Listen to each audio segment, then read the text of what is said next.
Revenge with Karen. The smell of a credit union lobby is a very specific cocktail of despair. It's equal parts floor wax, stale coffee from a break room that hasn't been deep cleaned since the Bush administration, and the distinct, metallic tang of other people's anxiety. I've breathed this air for 8 years. To the regulars, I'm Patricia, the fixture behind window 3, the one with the sensible cardigans and the bifocals on a chain, one who never rolls her eyes when Mrs. Higgins brings in a jar of pennies that smell like cat pee. To the corporate overlords, I'm employee ID #4920, a depreciating asset with a 401k match that's arguably criminal. But here's the punchline nobody knows. I own the floor they're standing on. Literally. I don't mean I own it in some spiritual, this is my house sense. I mean my name is on the deed to the commercial block, buried under a shell company my father, a paranoid Vietnam vet with a genius for real estate and a hatred for the IRS, left me when his liver finally filed for divorce from his body. Speaking of divorce, if you want to see how I handle legal battles and petty revenge, go ahead and hit subscribe. It's cheaper than therapy and fuels my caffeine addiction. Thanks. So, while I'm standing here counting out crisp 20s for a guy in a stained FBI, female body inspector t-shirt, I'm also technically the landlord. I hold the lease. I control the lights, the water, and the very air conditioning that keeps these people from sweating through their polyester uniforms. It's a strange power trip, let me tell you. It's like being Batman. If Batman drove a 2014 Honda CR-V and spent his nights watching the Golden Girls instead of fighting crime. I never said a word. Why would I? The rent checks clear every month from Stonehill Credit Union's corporate HQ in Charlotte to PH, Holdings LLC, and I deposit them into a separate account that I like to call the Freedom Fund. I kept the job because I needed the health insurance, and honestly, routine kept me sane after my own divorce. My ex-husband, Todd, a man whose personality was essentially a beige wall, left me for a Pilates instructor named Chaotic Neutral Destiny. The bank was safe. Predictable, boring, until Craig. Craig arrived 3 months ago like a fungal infection, slowly at first, then suddenly everywhere and irritating as hell. He was our new branch manager, transferred from some failed satellite office in Florida. He brought that Florida man energy with him. Picture a guy who read The Wolf of Wall Street, but only understood the parts about the drugs and the yelling. He wore suits that were too shiny, cologne that smelled like a locker room caught on fire, and a fake Rolex that ticked so loud I could hear it over the cash counter. Patricia, he'd said on his first day, leaning over my station and invading my personal space with the confidence of a mediocre white man. See, you've been here a while. We're going to shake things up. Efficiency, synergy, disruption. Disruption, I repeated, keeping my face as blank as a fresh sheet of drywall. That sounds energetic, exactly. He snapped his fingers, a sound that made my molars ache. Old ways are dead, Patty. We're pivoting to a high engagement model. He called me Patty. Nobody calls me Patty. My father called me Patricia. The IRS calls me ma'am. My lease agreement calls me lesser. Patty is the name of a woman who brings potato salad to a potluck and gets ignored, but I swallowed it. I smiled that tight customer service smile that doesn't reach the eyes, the one that says, I am visualizing you on fire. Looking forward to it, Craig, I said, and I watched. That's what I do. I'm a sniper with a spreadsheet. I watched him alienate the other tellers, 2 sweet girls fresh out of college who were just trying to pay off their student loans. I watched him cut corners on compliance, waving through check deposits that looked sketchier than a gas station sushi roll. I watched him spend hours in his glass-walled office, feet up on the desk, watching golf tutorials while the line in the lobby backed up to the door. He treated the building, my building, with the same disrespect he treated us. He slammed doors, cranked the thermostat down to Arctic tundra in July, straining the AC unit I had just paid $4,000 to service the previous year. He kicked the baseboards when he was angry. One Tuesday, about a month into the Craig era, I had a meeting scheduled with my leasing agent, a shark named Marcus, who handles the day-to-day for PH. Holdings, so I can remain anonymous. I took my lunch break in my car, parked around the back near the dumpster so no one would see me. So, the tenant in Unit B, the credit union, is asking about remodeling the break room, Marcus told me over the phone. They want to knock down a non-load-bearing wall to create an open-concept collaboration space. I took a bite of my turkey sandwich. Open concept. They can barely collaborate on a lunch order. Did they submit the permits? No permits. And the guy who called, Craig, sounded like he was 5 espressos deep. He said he's got a buddy who can do it cheap on the weekend. My ears perked up. This is the kind of stuff that makes a landlord's eye twitch. Unlicensed contractors, weekend work, no permits. That's a lease violation, specifically Clause 9, Section C, alterations and improvements. Tell him no, I said, wiping a crumb from my lip. Tell him any structural changes require blueprints, licensed bonded contractors, written approval from the landlord 30 days in advance. And Marcus, remind him about the penalty clauses for unauthorized modifications. You got it, boss. You sound cheerful today. Just proactive, Marcus, just proactive. I hung up and walked back into the branch. Craig was standing by the coffee machine, looking like he'd just swallowed a lemon. He glared at me as I clocked back in. Long lunch, Patty, he sneered. It had been exactly 29 minutes. Just handling some personal business, Craig, I said, smoothing my cardigan. Well, hustle up. Time is money. He tossed his empty cup into the recycling bin, which was clearly marked paper only, despite it being plastic. I stared at that cup. It was a small thing, a petty thing, but it was the first pebble in the avalanche. I walked over, fished the cup out, and dropped it into the correct trash can. Everything has its place, Craig, I muttered to nobody. Everyone has their breaking point. The routine was about to break, and unlike the ice cream machine at McDonald's, there wasn't going to be a simple fix. If Craig was a fungal infection, his cousin Tiffany was the antibiotic resistance. She showed up on a Monday morning, chewing gum with a ferocity that suggested the gum owed her money. She was dressed in what I can only describe as clubwear adjacent, skirt that tested the limits of physics, and a blouse that had clearly lost a fight with a bedazzler. Team, Craig announced, clapping his hands together like a seal asking for a fish. This is Tiffany. She's joining us as a senior customer experience associate. She's going to be bringing some fresh Gen Z perspective to the floor. I looked at Tiffany. Tiffany looked at her phone. Senior, whispered Sarah, the teller next to me. I've been here 3 years and I'm still a junior associate. Synergy, Sarah, I whispered back. Don't question the synergy. It didn't take a detective to figure out the dynamic. Tiffany was Craig's cousin or niece or perhaps the daughter of someone Craig owed money to. She had zero banking experience. She didn't know a debit from a credit. I watched her try to count a stack of ones and lose track at 4. Twice. But here's where the knife twisted. 2 days later, the schedule came out. My hours, my reliable 40 hours a week plus benefits schedule, had been slashed to 28. Just enough to kick me off the full-time benefits package. I marched into Craig's office. He was busy arranging a set of Newton's cradle balls on his desk. Craig, we need to talk about the schedule. He didn't look up. Clack, clack, clack. Ah, Patty, yes, optimization. Corporate is leaning on us to trim the fat. Lean staffing models. I'm not fat, Craig, I said, my voice dropping an octave. The head teller. I balance the vault. I train the new hires. You cut me to part-time. It's temporary, he waved a hand dismissively. Besides, with Tiffany coming on board full-time, we needed to reallocate the budget. She's got a higher base pay, talent acquisition costs, you know. My blood turned into liquid nitrogen. You hired your cousin, who can't count to 10 without using her fingers, at a higher rate than me, and gave her my hours. Whoa, easy with the accusations. Craig stood up trying to loom. He failed. He looked like an angry pug in a Men's Warehouse suit. Tiffany shows promise, and part of your new role will be training her. Consider it a mentorship opportunity. Be a team player, Patty, or, he let the sentence hang there, heavy and gross. Or maybe this fast-paced environment isn't for you anymore. Maybe you're ready for retirement. I stared at him. In my head, I was already writing his eulogy. It was very short. Just said, here lies Craig. He was an idiot. I'll train her, I said, my voice dead flat. I'm a team player. I walked out of that office with a calmness that should have terrified him. If he had any survival instincts, he would have fired me right then. But narcissists don't see threats, they only see audiences. I went back to my station. Tiffany, I said sweetly, let me show you how to file the canceled checks. Ugh, paper is so vintage, she groaned, not looking up from TikTok.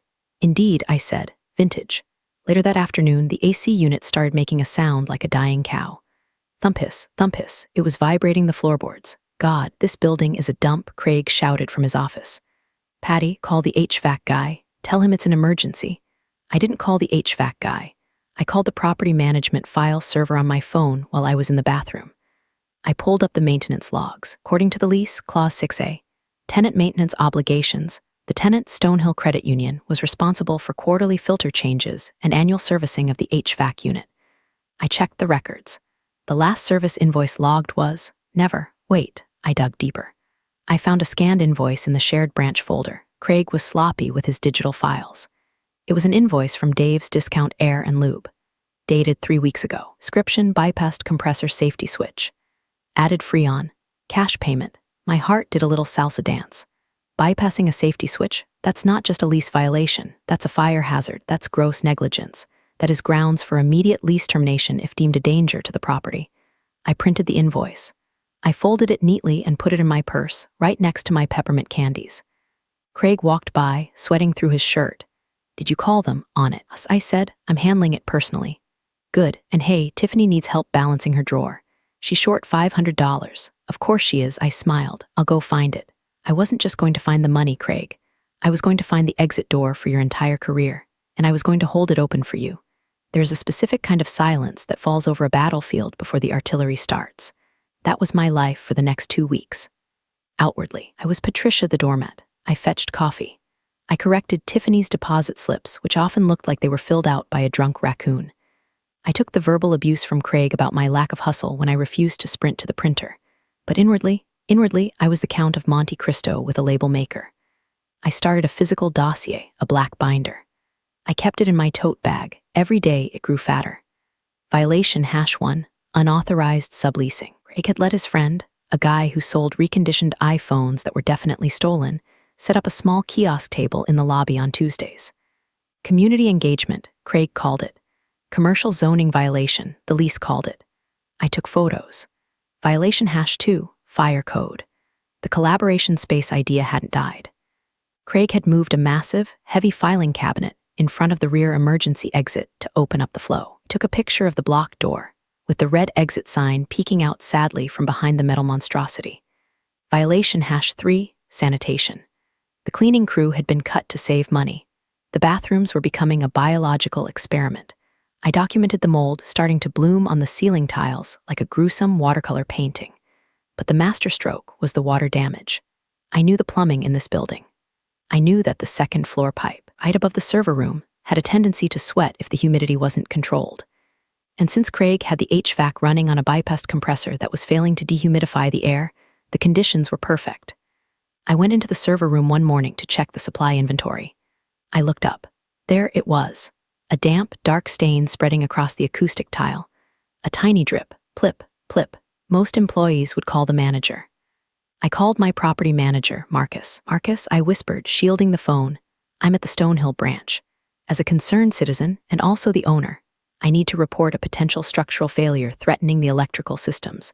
We need a formal inspection. Official, by the book.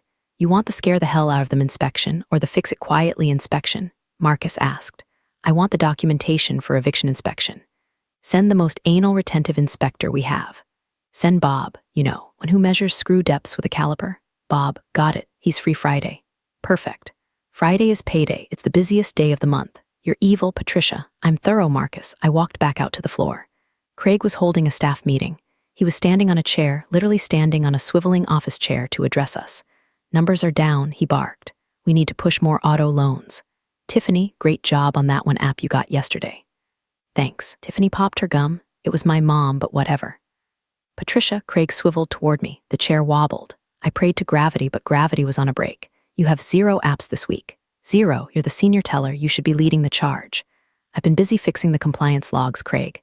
The auditors are due next month. Forget the auditors, he shouted. I handle the auditors. You handle sales. If you can't pivot, maybe you should just go home. Permanently. Room went quiet. Sarah looked at the floor. Tiffany smirked. Are you firing me, Craig? I asked, my voice steady. I'm warning you, he sneered. One more slip-up. One more day of dragging your feet and you're out. There are 10 people lined up to take your job. 10, I raised an eyebrow. For part-time teller position with no benefits and a boss who stands on furniture, I doubt it. His face turned the color of a botched ham. Get to work. I went to my window, opened my drawer. I touched the black binder. Friday, I thought. Just wait until Friday. That afternoon, I sent a text to my lawyer, a woman named Janice who scared me, and I pay her. Me, draft the notice of default and notice to quit. Also, prepare the emergency lockout order based on Clause 14, hazardous conditions/emergency renovation. I'll give the signal Friday. Janice, finally. I've had the paperwork ready since he hired the cousin. You want to sue for damages too? Me. Let's see how Friday goes. I looked up. Craig was trying to high-five a customer who clearly didn't want to high-five him. Yes, I thought. Let's see how Friday goes. Friday arrived with the subtlety of a train wreck. It was the first of the month, which meant social security checks, pension deposits, and the general chaos of people needing their money immediately. The lobby was packed. Air was thick and stale, because the AC unit was now wheezing like a pug with asthma, blowing lukewarm, humid air onto the agitated crowd. The lines snake around the velvet ropes and out the door. Sarah was close to tears. Tiffany was sick, hungover, and had called out, leaving us short-staffed. And Craig? Craig was in full panic mode. But instead of helping, opening a drawer, counting cash, doing his actual job, he was pacing behind the teller line, barking orders like a drill sergeant with a caffeine overdose. Faster, people, let's move it. Churn and burn, he yelled, clapping his hands right behind my ear. I was processing a complex transaction for Mr. Henderson, a man who organized his cash by the serial number year. It took time. You can't rush Mr. Henderson. Patricia, Craig hissed. Why is this taking so long? Just dump it and go. I'm verifying the count, Craig, I said, not looking up. Accuracy is important. Speed is important, he retorted, loud enough for the customers to hear. You're moving like a sloth in molasses. Look at that line. If Tiffany were here, I started. Tiffany isn't here, you are, do your job, I finished with Mr. Henderson. Have a lovely day, I told him. He gave me a sympathetic look that said, I hope you poison his coffee. The next customer stepped up. A young woman with 3 screaming kids. The noise level was deafening. Heat was rising. I could feel the sweat trickling down my back. I'm going to need to take my lunch break at 1, Craig, I said during a lull. My blood sugar is dropping. Craig looked at me like I had asked for pony. Lunch? Are you joking? Look at this lobby. No lunches today. We power through. Nobody eats until the line is gone. That's illegal, Craig. Labor laws require. I don't care about the labor laws, he shouted. The lobby went silent. Even the screaming kids stopped. I am the manager. I decide who eats. You want a lunch break? Go work at the DMV. You count like a grandma, you complain like a princess, and frankly, you're dead weight. I should have fired you weeks ago. There it was. The silence stretched out, elastic and tense. Every customer was staring. Sarah was freezing, a stack of hundreds in her hand. I looked at Craig, really looked at him.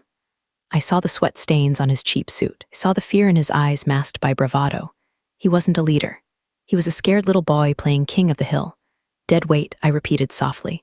You heard me, he doubled down because stupid people always double down.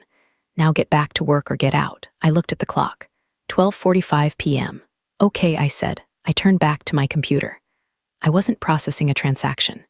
I was closing my terminal. I logged out. What are you doing? Craig demanded. Back to work, I said, just shifting focus. I stood up. I walked to the break room, ignoring his sputtering. I pulled my phone out. My hands weren't shaking, that surprised me. I felt cold, hard, and precise. I dialed Marcus. Do it, I said. The 48-hour notice? Marcus asked. No, I said, watching Craig through the glass partition as he yelled at Sarah. The immediate hazard clause. Emergency closure. The HVAC system is compromised. Fire exits are blocked, and there's structural water damage near the high-voltage lines. It's unsafe for occupancy. Shut it down. Patricia, that's the nuclear option. That means locks changed, power cut, everyone out. Right now, I know, I said. I'm looking at the lease. Clause 14. Landlord reserves the right to immediately suspend occupancy if tenant negligence creates an imminent safety hazard. Okay, Marcus said. I could hear him typing furiously. I'm dispatching the locksmith and the contractor. They're 10 minutes out. I'm emailing the official notice to the branch email and the corporate legal team. Now, thanks, Marcus. Patricia? Yeah, give him hell. I hung up. I walked back to the teller line. I didn't sit down. I stood behind my chair, smoothing my skirt. I thought I told you to get to work. Craig barked, spotting me. I am working, Craig, I said, my voice projecting clearly across the silent lobby. I'm just waiting for the rest of my team to arrive. What team? Tiffany? No, I smiled, and for the first time it was a genuine smile. My team. While we waited, I let my mind drift through the beautiful, rigid poetry of the commercial lease agreement. Most people think leases are boring. They're not. They are bear traps written in Times New Roman. I had memorized the document my father had drafted in 1998. He didn't trust banks, even though they paid him rent. He wrote leases that were designed to strangle a tenant if they so much as sneezed on the drywall without permission. Clause 4, Section B, Utility Maintenance. Tenant shall maintain all HVAC, plumbing, and electrical systems in good working order. Failure to perform routine maintenance constitutes a material breach. Check. The bypassed compressor invoice in my purse was the smoking gun for that. Clause 9, Section D, Safety and Compliance. Tenant shall not obstruct egress routes or modify safety equipment. Check. The filing cabinet blocking the fire door was a lawsuit waiting to happen. But the one I was using today, the widow maker, Clause 14, Emergency access and possession. In the event of gross negligence resulting in immediate threat to the structural integrity of the property or safety of occupants, e.g., fire hazards, mitigated water intrusion near electrical systems, lessor reserves the right to immediately suspend tenant's right of occupancy, enter the premises, and effectuate repairs at tenant's sole expense. Occupancy shall remain suspended until lessor deems the premises safe. It was a clause designed for meth labs and illegal grow ops. But today it was for Craig. I reached into my tote bag. I bypassed the peppermint candies. I bypassed the bottle of Excedrin, pulled out a thick, white envelope. I had printed the documents the night before, just in case, the notice of emergency possession. It felt heavy in my hand, like a brick. Craig was currently trying to soothe a customer who was shouting about the line. "Sir, I understand, but my staff is." He gestured vaguely at me. "We're experiencing personnel issues." "You're experiencing a management issue," the customer yelled. "I'm going to have to ask you to calm down," Craig said, his voice cracking. I looked at the clock. 10 minutes had passed. Outside, a white van pulled up to the curb. A&B Locksmiths. My dad's old drinking buddy Al ran it. His son, Junior, was driving. Behind it, a black SUV. That would be the site inspector, actually just Marcus in a hard hat and a clipboard, looking officious. I stepped out from behind the teller line. I walked into the middle of the lobby. "Patricia, get back in your cage." Craig snapped, not even looking at me. "Craig," I said. I didn't shout, but my voice cut through the noise like a diamond cutter. "We need to pause transactions." "What? Are you insane?" He turned on me, his face purple. "Get back to your window." "No," I said. "I'm afraid I can't do that." I held up the envelope. "What is that? A resignation letter?" He laughed, a manic, hysterical sound. Finally giving up, in a way, I said, "I'm resigning from being your employee. I'm accepting a new position." "What position?" "Walmart greeter." I took a step closer. The customers were watching. The air was heavy with sweat and anticipation. "No, Craig," I said. "Landlord." I saw the confusion ripple across his face. It didn't compute. It was like a dog trying to understand algebra. "Landlord? What are you talking about?" "The bank rents this place." "The bank rents this place from PH Holdings," I said. PH stands for Patricia Henderson. Saw the realization hit him. It wasn't instant. It trickled in. PH, Patricia, the way I knew about the HVAC, the way I knew the lease. "You," he stammered, "you own everything." I finished. "I own the walls, I own the floor, I own the vault, and right now I own you." The front door chimed. Junior the locksmith walked in, carrying a drill. Marcus walked in behind him, wearing a yellow vest and looking grim. "Who are these people?" Craig squeaked. "My team," I said. Handed him the envelope. "You've been served, Craig." Craig stared at the envelope. He didn't open it. He looked at me, then at the envelope, then at Marcus, who was already tapping a moisture meter against the wall near the server room. "This is a joke," Craig said. "This is. You can't do this. I'm the branch manager. And I'm the property owner exercising Clause 14, I said, my voice cool and professional. "Marcus, what's the reading?" 99% saturation in the drywall." "Patricia," Marcus called out, loud enough for the back row to hear. "Active leak near the 220-volt conduit. Fire hazard is critical." "Junior," I nodded to the locksmith. "Secure the entrance." "You got it, Patty," Junior said. He marched to the front doors. "Folks, I'm gonna need you to clear the doorway. Emergency maintenance." The lobby erupted, not in anger at me, but in sheer confusion. "Hey, I need my money," guy in a construction vest yelled. I turned to the crowd. I didn't need a microphone. I had the voice of a woman who had raised 3 stepchildren and dealt with contractors for 20 years. "Ladies and gentlemen," I announced. The room quieted down. Due to gross negligence by the branch management, I gestured to Craig. "The building has developed critical safety hazards involving the electrical and HVAC systems. For your safety, closing the branch immediately." "You can't do that," Craig screamed. He lunged toward me. Junior stepped in front of him. Junior is 6'4" and looks like he eats cinder blocks for breakfast. Craig stopped. "The hell she can't," Junior rumbled. "It's her building, buddy." Craig looked around wildly. "Call the police. She's hijacking the bank." "I already called the police," I said calmly. "To assist with the eviction of unauthorized personnel in a condemned hazardous zone, on their way to escort you out." "Eviction?" Craig whispered. The word seemed to physically hurt him. "Read the letter, Craig," I said. He tore open the envelope. His hands were shaking so hard the paper rattled. He scanned the document. I watched his eyes widen as he read the list of violations.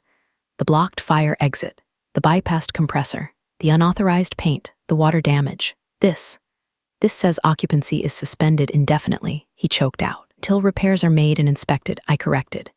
Which, given the extent of the damage you've caused, should take. Oh, I don't know, 3 months, 6 months. Corporate will kill me, corporate will fire you, I said. There's a difference. Though with your cholesterol, the stress might do the rest.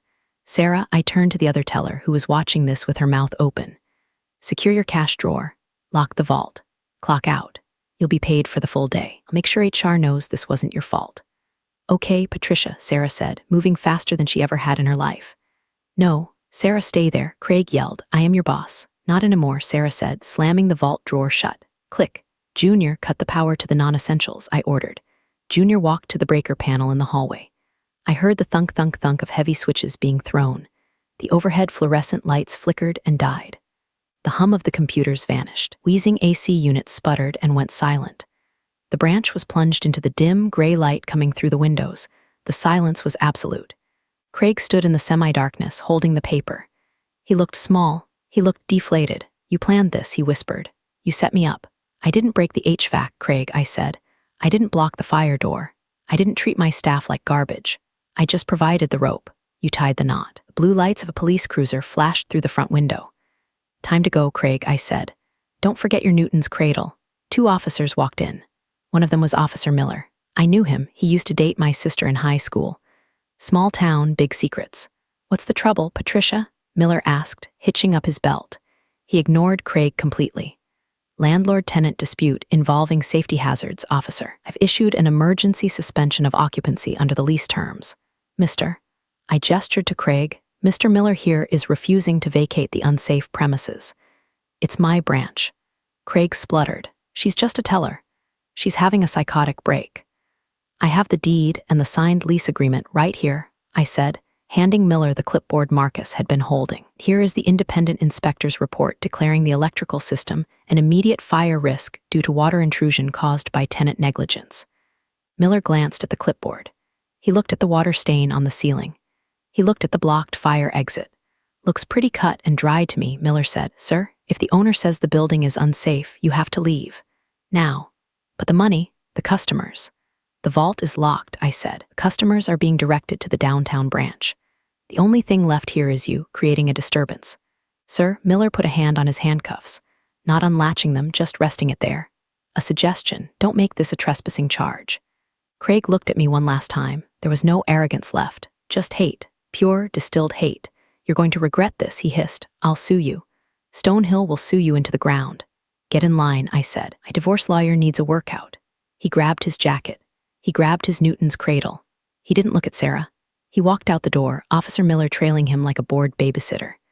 As he stepped onto the sidewalk, the crowd outside, who had been watching through the glass, started booing. I don't think they fully understood what was happening, but people love to boo a man in a suit being escorted out by cops. Junior, change the locks, I said. On it. Sound of the drill biting into the metal of the front door was the sweetest music I had ever heard. I turned to Sarah. She was clutching her purse. I'm sorry about the job, Sarah, I said. Are you kidding? She let out a breathy laugh that was terrifying, but also kind of amazing. Did you really just shut down the whole bank? I'm renovating, I corrected. And hey, when I reopen, I might need a manager. One who knows how to treat people. Her eyes went wide. I'll keep my phone on, you do that. I walked over to the front door. Junior handed me the new key. It was shiny, brass, heavy. I stepped outside. I taped a sign to the glass. I had printed it in 48-point bold font.